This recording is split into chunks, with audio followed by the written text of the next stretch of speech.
여러분 안녕하세요. 핫설입니다. 이번 시간에는 시자 대마왕이 아니라 시궁창 대마왕 할머니 한 분 모시고 왔어요. 제목 던전 같은 시대 그리고 시궁창 대마왕 우리 시엄마 원제 지저분함이 도를 넘는 시댁. 여러분 안녕하세요. 저는 나이 35 결혼 7년차 두 아이를 키우고 있는 엄마이자 주부입니다. 다름이 아니고 저희 시댁 얘기를 좀 해볼까 해서요.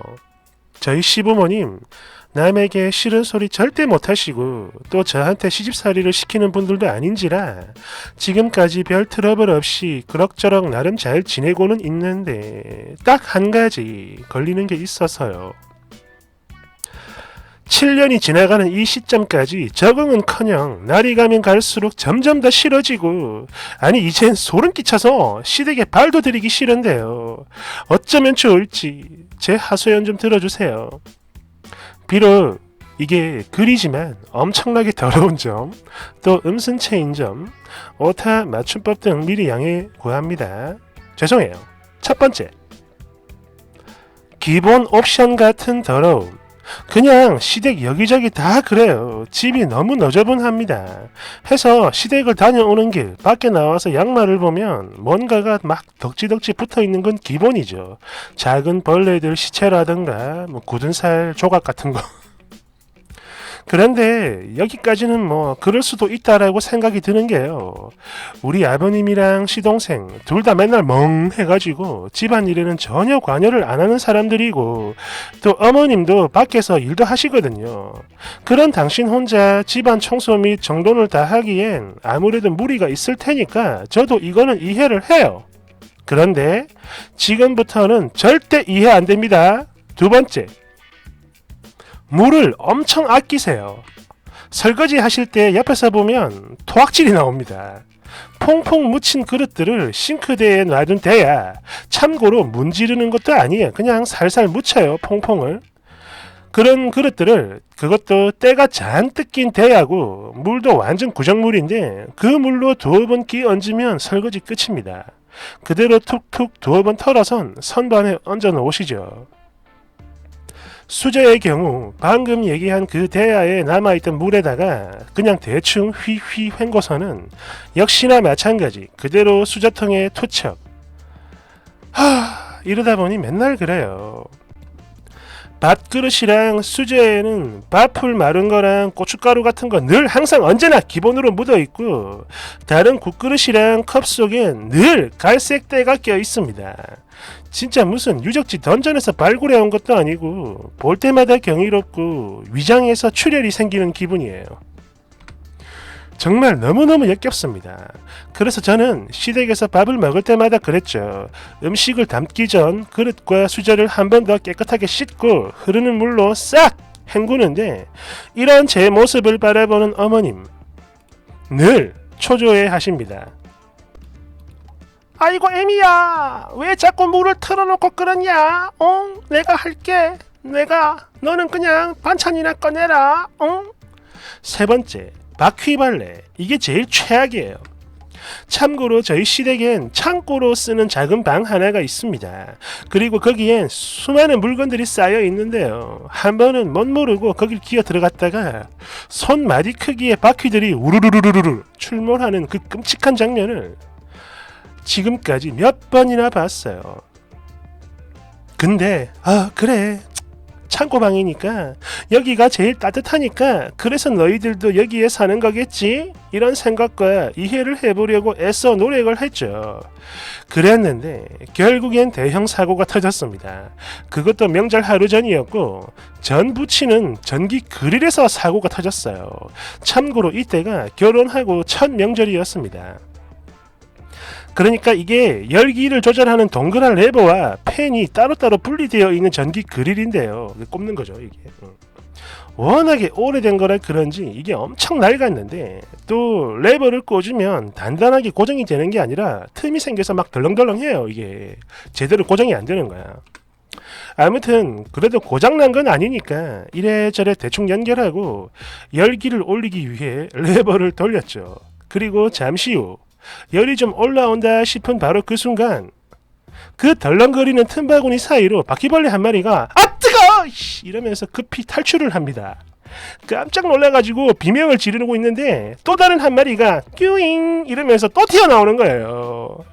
아 진짜 뒤로 확 넘어갈 뻔했는데 애써 냉정을 유지하고 일단 급한 대로 바로 옆에 있던 휴지를 둘둘 말아서 때려잡으려고 하는데 이게요, 아 이런 미친 이거 뭐야. 알고 보니까 저 두 마리가 전부가 아닌 거예요. 거기다 그릴이 점점 뜨거워지니까 지들도 난리가 났나 봅니다. 갑자기 한 대여섯 마리가 한꺼번에 확 튀어나오는 거예요. 순간 온몸에 소름이 쫙 끼치면서 영혼이 파괴됐죠.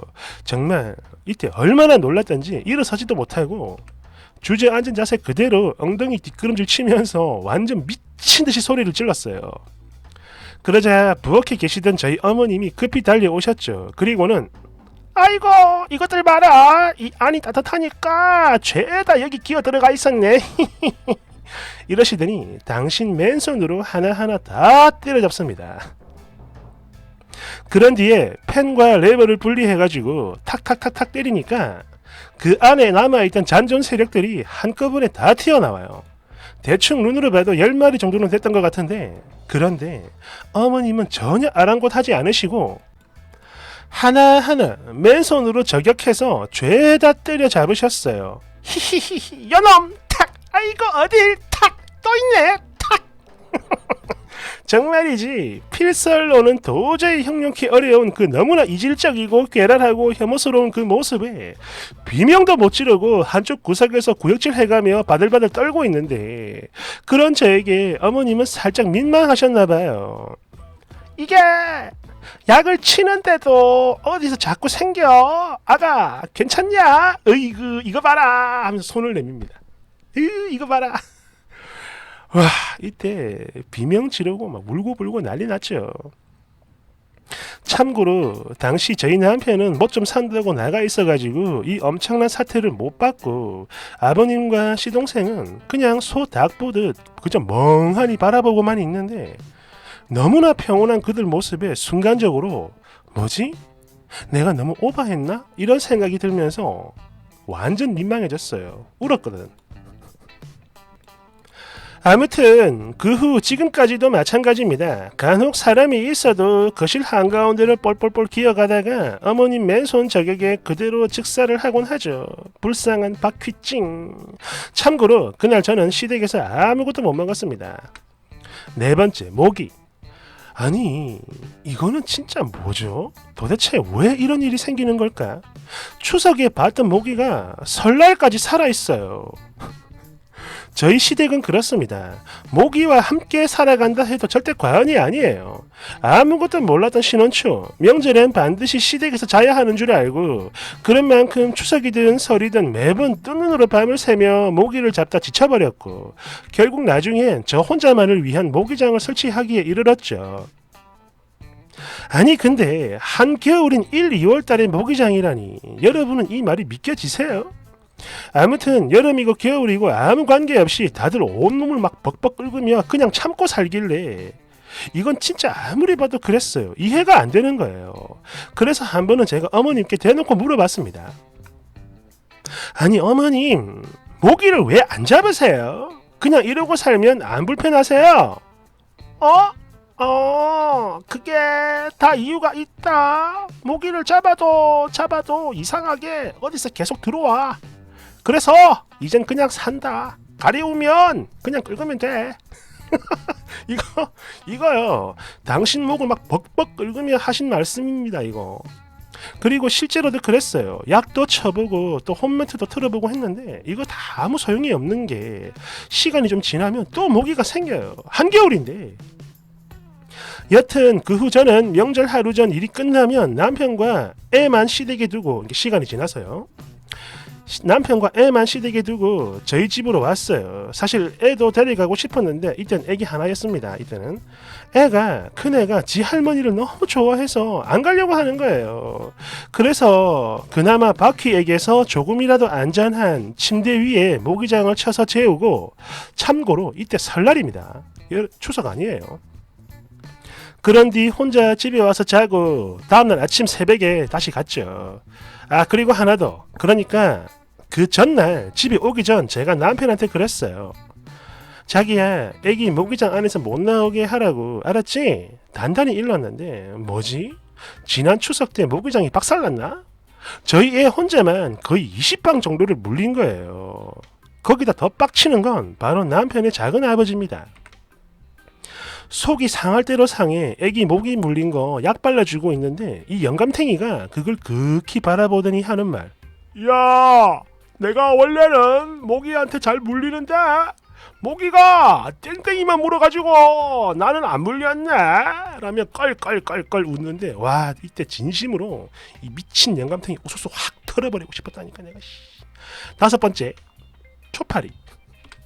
간혹 쌀벌레나 혹은 좀 큰 날파리 같은 것들이 여기저기 날아다니는 경우가 있죠. 그런데 얘네들은 밥상이나 사람 눈앞으로 막 덤비지는 않았기 때문에 이래저래 참을만 했으나 이 미친 초파리들은 감당이 안 되는 거예요. 진짜 농담이 아니고 사람을 미치게 만듭니다. 하루는 시댁에 오자마자 부엌에 갔는데 아니 무슨 초파리들이 양봉장 벌 날아다니듯 날린 거예요. 밥상에 앉았는데 따라와서 윙윙윙. 잠시 후 화장실에 들어갔는데 세면대 물을 트니까 또 그 안에서 몇 마리가 윙윙윙. 아 뭐야 여기도 숨어 있었어? 이러면서 손을 닦으려고 하는데 헐 이런 미친. 수건에 까만 점들이 덕지덕지 붙어 있는 거예요. 그 미친 초파리들이 수건까지 점령을 한 겁니다. 순간 너무너무 짜증이 나서 어머님께 따졌어요. 아니 어머님 혹시 초파리 농장 운영하세요? 뭐 집에 초파리들이 이렇게나 많아요. 에? 이러니까 어머님이 아무렇지도 않다는 듯 그게 왜 그런 거냐면 과일 껍질을 까먹고 제때 안 치워서 그런 거야 이러시는데 아니 뭔 과일을 3박 4일 동안 썩혀놔도 이 정도는 아닐 것 같은데 여튼 대수롭지 않아 하시길래 아 어머님은 안 되겠다 싶어가지고 시동생에게 가서 얘기를 했어요. 뭔가 조치를 좀 취해보자고. 그런데 아니 이 새끼가 그거 엄마가 과일을 안 치워서 그런 거예요. 며칠 지나면 없어질 겁니다. 괜찮아요. 아 그지 같아. 완전 역겨운 가운데 밥을 먹는 둥 마는 둥 하다가 대접에 덜어먹던 메인 음식이 바닥난 걸 제가 봤어요.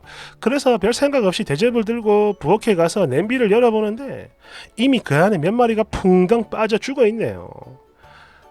그냥 눈 꾹 감고 퍼다 나른 후 나는 밥 먹는 걸 멈췄죠. 굵직한 이야기는 여기까지입니다. 더 얘기하자면 2박 3일도 부족하겠지만 뭐 자잘한 것들은 뭐 저도 이젠 적응이 됐어요. 아무 일도 아니죠. 어릴 때 시골에서 자라기도 했고 비위도 약한 편이 아닌지라 그간 그럭저럭 지내왔는데 이건 뭐 날이 가면 갈수록 벌레 소굴이 되어가는 시댁 던전 같아요. 도저히 적응이 안 됩니다. 남편도 그래요. 아우씨 우리 집 너무 더러워. 이러다 보니 밥 먹는 게 제일 고역인데요. 저는 물론이고 애들은 더 못 먹이겠고 미치겠어요. 애들 보고 싶다 하시면 뭐 밖에서 보든지 그것도 아니면 저희 집으로 모시든지 해야겠습니다. 그런데 두 분 모두 저희 집 오시는 걸 되게 꺼려 하셔서 첫 집들이 하고 7년 동안 두 분밖에 안 오셨어요. 안 온다고. 사실 제가 음식 솜씨가 완전 꽝인데 어쩌면 그래서 이것 때문에 안 오시는 걸 수도 있습니다. 아무튼 더럽고 긴 하소연 읽어주셔서 너무 감사하고 또 죄송해요.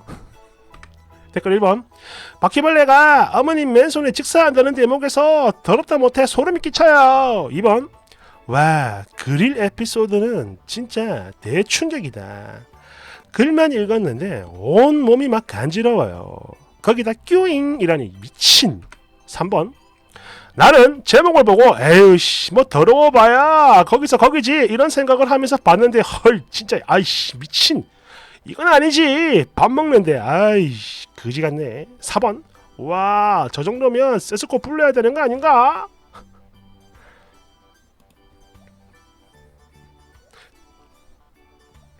저희 본가가 진주의 본가가 이게 집이 그게 있어요. 산에 있어요. 산에. 그게 다 대나무 숲에 둘러싸여 있는데 그러다 보니까 벌레가 엄청 많거든요. 거기다 근데 산이니까. 그래서 겨울에도 모기를 봅니다. 근데 이 집은 그것도 아닌 것 같은데 아니 뭐야 이거. 아 그러고 보니까 군대 있을 때 한겨울에 그 보일러실에도 모기가 많았던 게 기억이 나네요. 아무튼 아우 그지 같아. 어우 무서워. 감사합니다.